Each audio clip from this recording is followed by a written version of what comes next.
अपने सुखल पाकल खाके रख ली सबके भरम बचा के कर रोवा जे दुखाई तो भलाई ना हो। माँ ही तो हमारा संसार होती है, माँ ही हमारा स्वाभिमान होती है।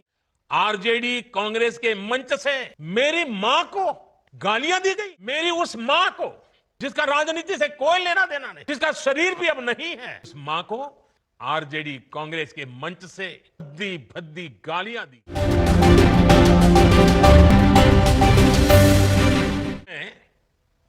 आरजेडी कांग्रेस के मंच से मेरी मां को गालियां दी गई। ये गालियां सिर्फ मेरी मां का अपमान नहीं है, ये देश की मां, बहन, बेटी का अपमान है। मुझे पता है आप सबको भी, बिहार की हर मां को, बिहार की हर बेटी को, बिहार के हर भाई को ये देख सुनकर कितना बुरा लगा है। मैं जानता हूं इसकी जितनी पीड़ा मेरे दिल में है, उतनी ही तकलीफ मेरे बिहार के लोगों को भी है। और इसलिए आज जब इतनी सारी तादाद में लाखों बिहार की माताओं बहनों के मैं दर्शन जब कर रहा हूं, जब आपकी मौजूदगी है, तो आखिर मैं भी एक बेटा हूं। जब इतनी सारी माताएं बहनें मेरे सामने हैं, तो आज मेरा मन भी, मेरा दुख आपको साझा कर रहा हूं, ताकि मेरी पीड़ा आप माताओं बहनों के आशीर्वाद से मैं इसे झेल पाऊं।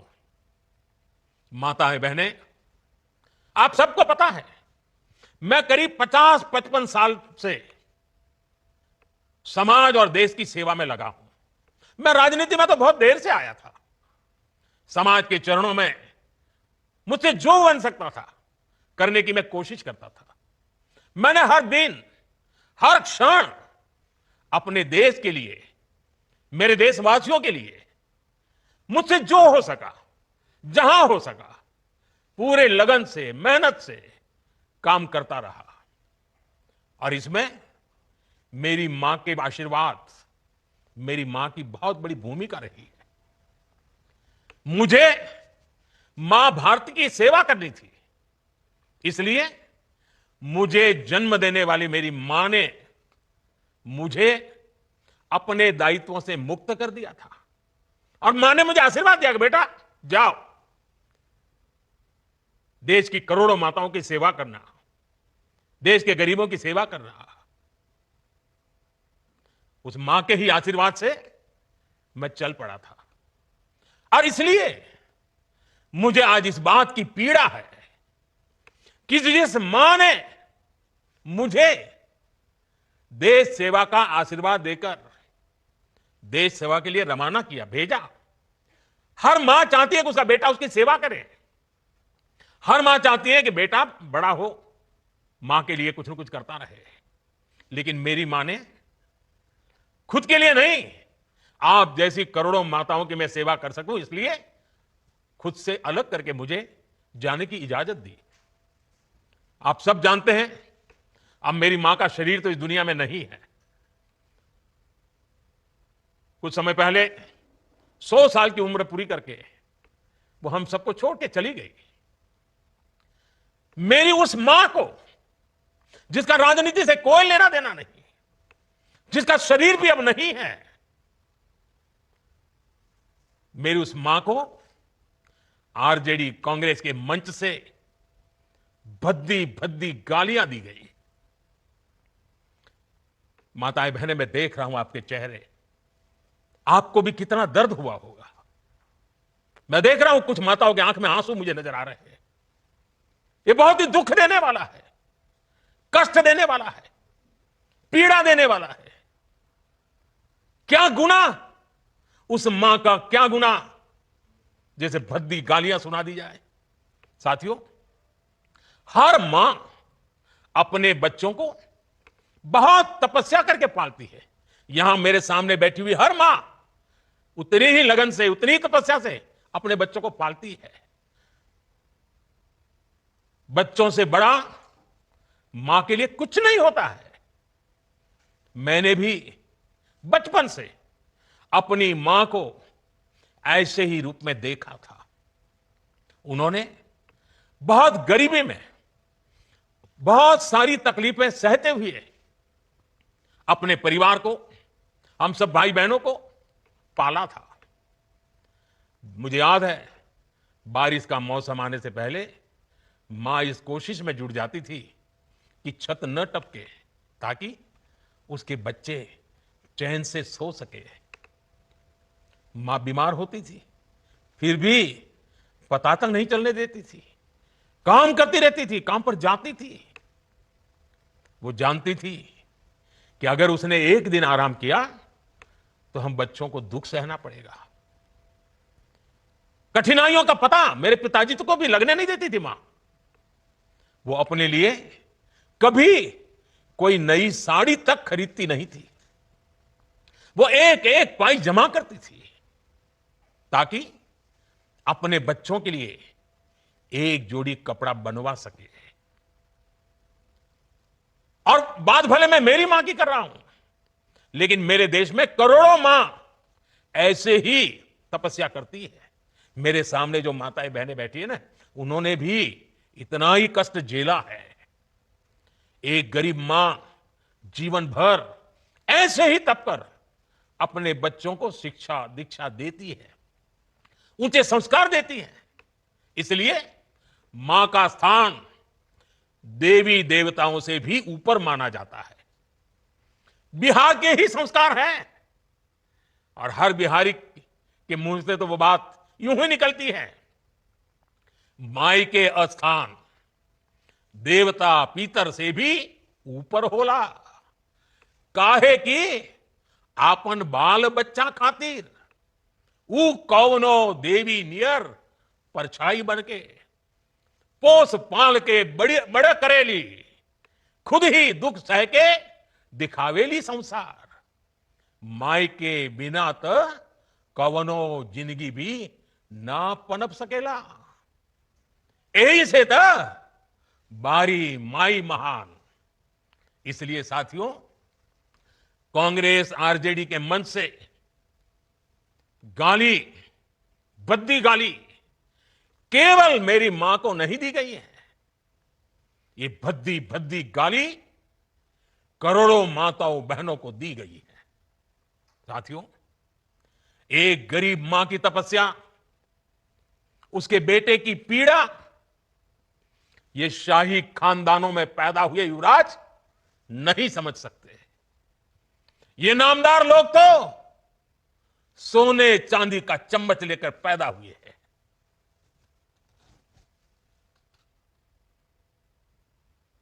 वो तो यही मानते हैं कि देश और बिहार की सत्ता इन्हें अपने खानदान की विरासत लगती है। इन्हें लगता है कुर्सी इन्हें ही मिलनी चाहिए। लेकिन आपने, देश की जनता जनार्दन ने एक गरीब मां के कामगार बेटे को आशीर्वाद देकर प्रधान सेवक बना दिया। ये बात नामदारों को पच नहीं रही है। कोई पिछड़ा, अति पिछड़ा आगे बढ़ जाए, ये कांग्रेस के तो कभी बर्दाश्त नहीं हुआ है। इनको लगता है नामदारों का तो अधिकार है कामदारों को गालियां देना। इसलिए आए दिन ये गालियों की झड़ी लगा देते हैं। माताएं बहनें, आप भी सुना होगा, आपके भी कान पे पड़ा होगा कि मुझे भी इन्होंने कैसी कैसी गालियां नहीं दी। ये लिस्ट बहुत बड़ी लंबी है और उनका कोई बड़ा नेता भी ये गालियां देने में बाकी नहीं रहा है। ये नफरत, ये नामदारों का अहंकार, ये कामदार के खिलाफ गाली बनकर के फूटता रहता है। कभी ये मुझे नीच कहते हैं, गंदी नाली का कीड़ा कहते हैं, जहर वाला सांप बोलते हैं, आपने तो अभी अभी सुना होगा, यहां बिहार चुनाव में भी मुझे तू तड़ाक करके गाली देकर इनकी नामदार वाली सोच बार बार उजागर हो रही है। और इसी सोच की वजह से ये लोग अब मेरी स्वर्गीय मां को, जिसका शरीर नहीं रहा है, जिसका राजनीति से कोई लेना देना नहीं है, ऐसी मेरी स्वर्गीय मां को भी अपने मंच से गालियां दिलवाने लगे हैं।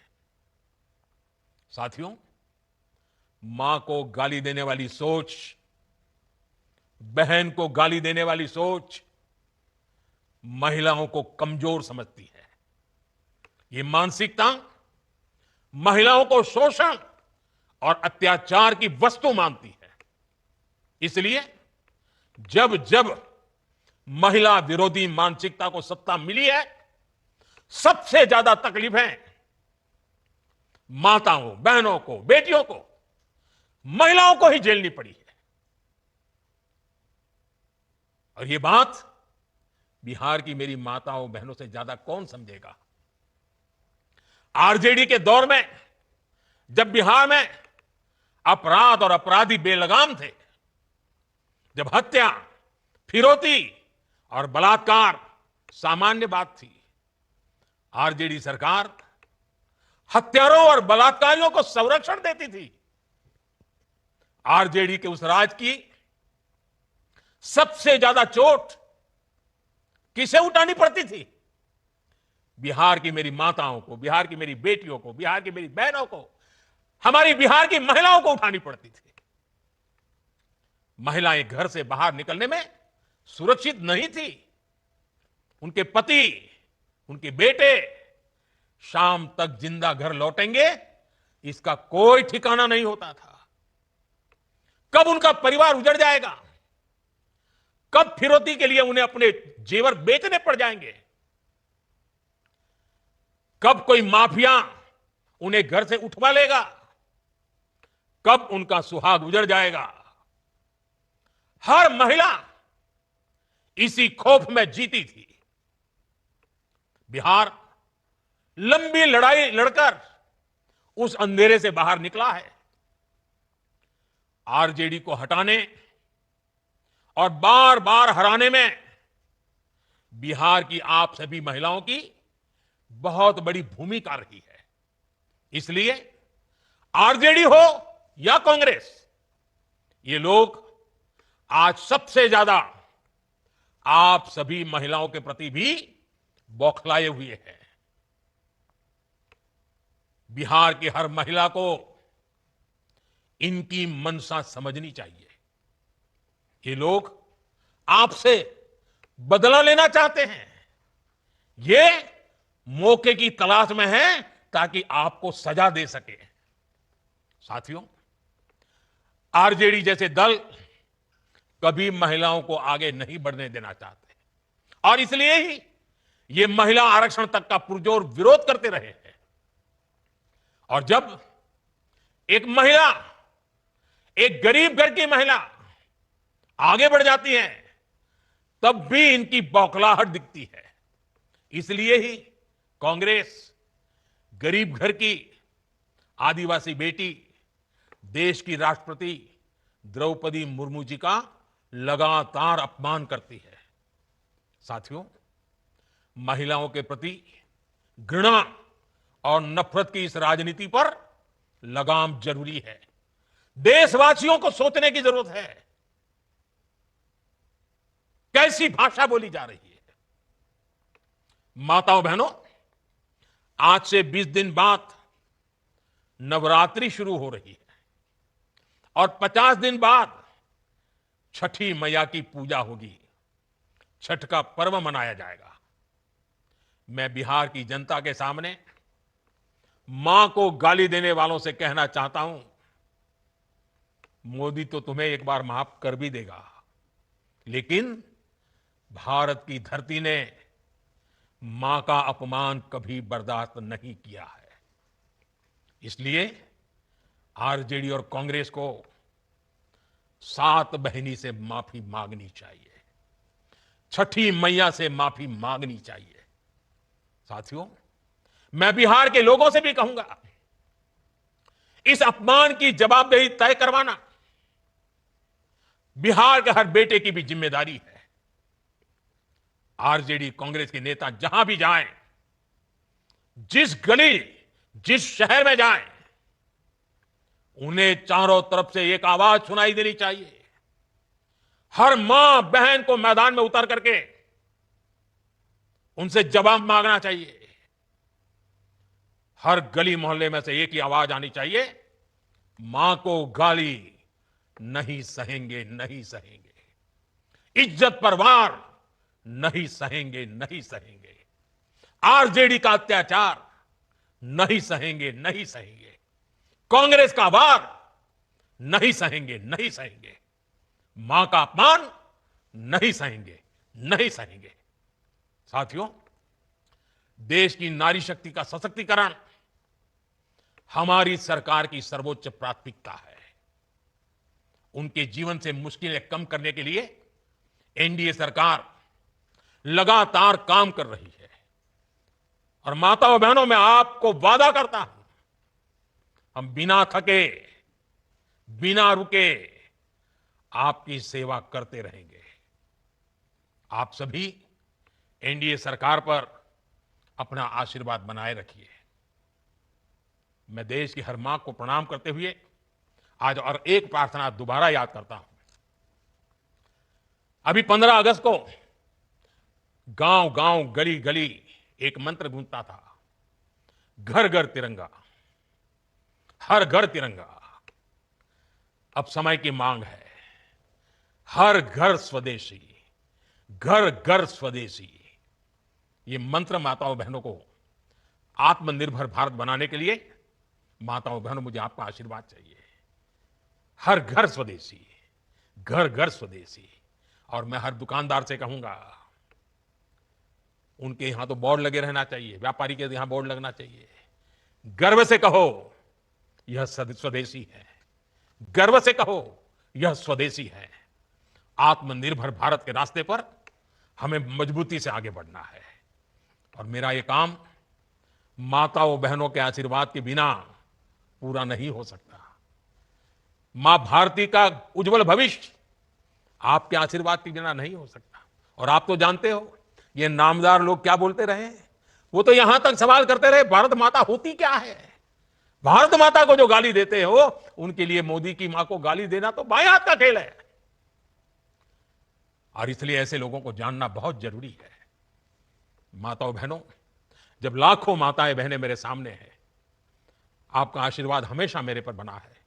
जब इतनी माताओं बहनों के सामने खड़ा हुआ, तो यूं ही मेरे भीतर जो दर्द था, आपके सामने वो प्रकट हो गया। माताओं बहनें, आपके आशीर्वाद से मुझे ऐसे दुखों को सहने की ताकत मिलेगी। लेकिन उस मां का कोई गुनाह नहीं है जो अपना शरीर छोड़ करके चली गई है, जिसने किसी से कुछ लिया नहीं है, जिसका राजनीति से कोई लेना देना नहीं है। उस मां को गाली पड़ती है तब पीड़ा असह्य हो जाती है, वेदना असह्य हो जाती है। और इसलिए माताएं बहनें, वो दर्द आपके सामने एक बेटे की तरह आया तो यूं ही निकल गया है। मुझे पूरा विश्वास है आपके आशीर्वाद ऐसे हर जुल्म को सहने की ताकत भी देगा और हर जुल्म को परास्त कर करके माताओं बहनों की सेवा करने की एक नई ऊर्जा देगा, नई प्रेरणा देगा। मेरी इस बात को अभी समाप्त करता हूं। मैं आप सबका बहुत बहुत धन्यवाद करता हूं।